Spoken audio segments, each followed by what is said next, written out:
అమరావతి ఆంధ్రప్రదేశ్ శాశ్వత రాజధాని. ఎవరెన్ని కుట్రలు చేసినా అమరావతి అభివృద్ధిని ఎవరూ ఆపలేరని స్పష్టం చేశారు ఏపీ సీఎం చంద్రబాబు. అన్స్టాపబుల్ క్యాపిటల్లో అభివృద్ధి కూడా అన్స్టాపబుల్ గా సాగుతుంది. ఇక ప్రపంచం మెచ్చే రాజధానిగా డెవలప్ చేస్తామని చెప్పారు. ప్రజలను వృద్ధిలోకి తీసుకురావాలని, రాష్ట్రాన్ని అభివృద్ధి చేయాలని అనే ఆశయం ఉన్న నాయకులు ఉంటే క్షేత్రస్థాయిలో ఫలితాలు కనిపిస్తాయి. ప్రస్తుత ఆర్థిక సంవత్సరంలో భారతదేశానికి వచ్చిన మొత్తం పెట్టుబడుల్లో 25% ఒక్క ఏపీలో ల్యాండ్ అయ్యాయంటే అది ముఖ్యమంత్రి చంద్రబాబు సమర్థత, ఆయనపై పారిశ్రామిక వర్గాలకు ఉన్న నమ్మకానికి నిదర్శనం.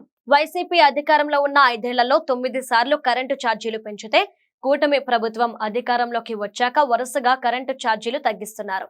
పవర్ ప్లాంట్లను సమర్థంగా నడిపించి డిమాండ్ ని సక్రమంగా రెగ్యులేట్ చేయడంతో విద్యుత్ కొనుగోలు రేట్లు తగ్గాయి. మరోవైపు ఎన్నికల ముందు హామీ ఇచ్చిన సూపర్ 6 పథకాలను సూపర్ హిట్ చేసి చూపించిన ఘనత ముఖ్యమంత్రి చంద్రబాబు సొంతం.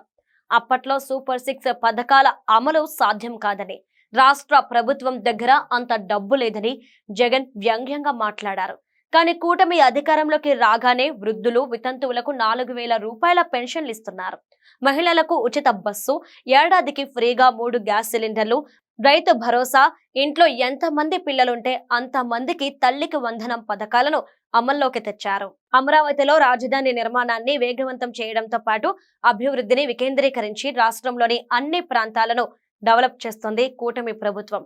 కర్నూలు జిల్లాలో డ్రోన్ సిటీ, ఫుడ్ ప్రాసెసింగ్ పరిశ్రమలు, అనంతపురం జిల్లాలో ఏరోస్పేస్ హబ్, కడప జిల్లాలో టెక్స్టైల్స్, ఎలక్ట్రానిక్స్ పరికరాల ఉత్పత్తి, నెల్లూరు, తిరుపతి జిల్లాలో పోర్టులు, ఎయిర్పోర్టులు, సోలార్ ఇండస్ట్రీస్, విశాఖలో డేటా సెంటర్లు, ఐటీ కంపెనీలతో రాష్ట్రంలోని అన్ని ప్రాంతాలను అభివృద్ధి బాటలో నడిపిస్తున్నారు.